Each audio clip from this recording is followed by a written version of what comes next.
2011년 8월 14일 주일입니다.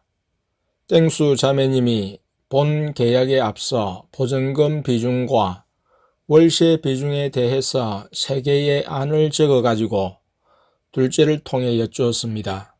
예수님께서 두 번째 안을 하라고 하셨습니다. 10여만 원의 월세를 지출해야 하는 보증금 수준이었습니다. 그리고 아파트에 들어감과 함께 월세 및 관리비를 지출해야 해서 내가 자매님에게 직장을 구할지 아니면 아파트에서 공부방을 시작할지 예수님께 여쭈어 보라고 했습니다. 자매님은 둘째를 통해 예수님께 여쭈었는데 예수님께서는 9월부터 직장을 구해 다니라고 하셨습니다. 2011년 8월 15일 월요일입니다. 지난주 토요일 다시 약속한 대로 차 영업 담당자가 교회로 방문했습니다. 우리에게 카탈로그와 가격 등 제반 사항을 안내했고 안에는 예수님이 지시하신 차종의 색상은 세라믹 화이트로 계약했습니다. 담당자가 계약에 있어 계약자가 차 등록자가 될 수 있다고 했습니다. 나는 예수님께서 아내에게 사주시는 차라서 내가 아닌 아내의 이름으로 가입키를 원했지만 담당자는 아내가 운전보험 계약 경력이 없고 소유 카드를 통한 결제 등 내 이름으로 계약하고 구입하는 것이 비용 부담 면에서 나을 것이라고 말했습니다. 아내가 둘째를 통해 예수님께 이에 대해 여쭈니 그렇게 하라고 해서 내 이름으로 계약을 했습니다. 차량 인도 시기는 대략 1개월 정도 걸린다고 했습니다. 2011년 8월 16일 화요일입니다. 낮에 일을 하면서 땡범 집사님은 군대 마귀를 보았다고 했습니다. 마귀의 우두머리가 로봇 같은 모양을 하고 있었고 셀 수 없이 많은 부하들이 빽빽이 줄을 섰는데 다 로봇 같은 차림이었다고 했습니다. 마귀가 자신을 향해 오는 것을 보고 집사님은 황급하게 예수님의 이름을 불렀는데 예수님께서 나타나시며 자신의 앞에 서셔서 마귀들을 지옥으로 보내셨다고 했습니다. 군대 마귀는 땡범 집사님 몸 안에 있는 마귀들로서 지금까지 복잡한 생각을 쌓아온 결과라고 하셨고 기도하면 예수님께서 직접 처리해 주심을 알게 해 주셨습니다. 그러나 마귀도 예수님을 가장하고 나타나 똑같이 모방을 했다고 했습니다. 마귀가 마귀를 지옥에 보내는 연기를 한 것이었습니다. 집사님은 혼란스러워 했는데 밤에 교회에 왔어야 이에 대해 둘째를 통해 점검했습니다. 집사님에게 예수님이 열어주신 영안이 있고 예수님이 하신 일이 있었지만 마귀가 예수님을 가장해 나타나며 영안으로 보여주는 일도 존재했습니다.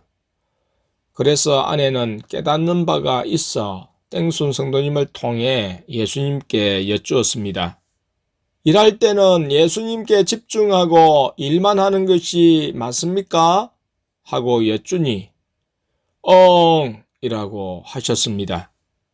일하면서 뜬 눈의 영안으로 보고 마귀를 공격하고 다른 사람을 위해 기도할 때 주변의 마귀와 다른 사람 속에 있는 마귀가 덮치는 것이었습니다. 집사님은 밤 기도 시간에 자신 속에 있는 깨구리 마귀가 커진 것을 보았다고 했습니다.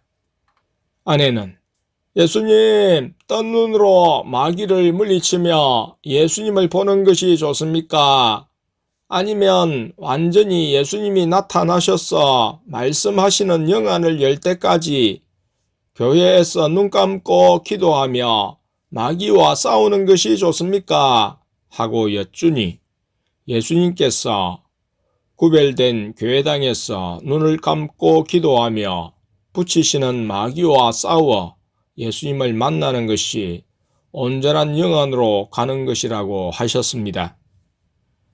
예수님께서 다른 방법으로 영안을 열어주시나 했는데 마귀가 역사하며 마귀의 역사에 휘둘리는 모습에서 더 회개하며 마귀를 빼내는 기도가 필요했고, 예수님이 정상적으로 영안을 열어주시기까지 교회당에서 눈 감고 기도하며 마귀와 부단히 싸우는 과정을 겪어야 했습니다. 삼위 하나님을 본다고 영안이 완전히 열린 것은 아니었습니다. 온전한 영안은 예수님이 행하시는 일과 마귀가 행하는 일을 즉시 분별하며 마귀에게 휘둘리지 않고 예수님의 인도를 올곧게 쫓는 일이었습니다. 땡범 집사님을 통해 볼 때 정상적인 과정을 거치지 않고 연 영안은 마귀가 많이 역사함을 알 수 있었습니다.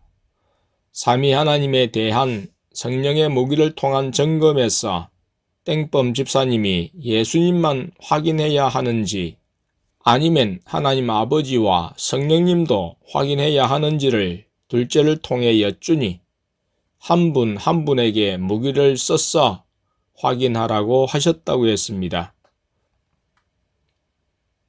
2011년 8월 16일 화요일입니다. 땡망 자매님이 밤 기도 시간에 방언 기도를 할 때 자신의 눈앞에서 꼬불꼬불한 글자들이 하늘로 올라가는 것을 보았다고 했습니다. 글자들이 올라갈 때 글자에 대한 해석의 토가 달려 있어 무슨 기도를 하는지 알았다고 했습니다. 그 꼬불꼬불한 글씨가 영서임을 알아챈 아내가 노트를 가져오게 해서 자매님에게 방언 기도를 하면서 글을 써보라고 했습니다. 그러나 한 번도 구경하지 못했고 써보지 않은 글씨를 쓰지 못했습니다. 그래서 내가 방언 기도를 하면서 써보았습니다. 그리고는 땡망 자매님에게 꼬불꼬불한 글씨를 보라고 했습니다. 자매님은 글씨에 해석의 토가 한글로 달려있다고 했습니다. 이에 대해 땡순 성도님을 통해 예수님께서 보여주신 것이 맞아요? 하고 여쭈니 맞다고 하셨습니다. 그래서 영서 밑에 한글 해석을 그대로 옮겨보라고 했습니다.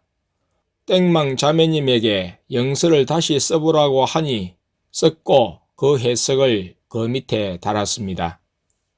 그리고 더 길게 쓰라고 하면서 스캐너해서 카페에 올릴 거라고 하니 그러면 잘 쓸걸 하며 다시 썼는데 해석을 보여주시지 않았습니다. 우리가 볼 때도 앞의 글씨체와는 다른 글씨체가 되었습니다.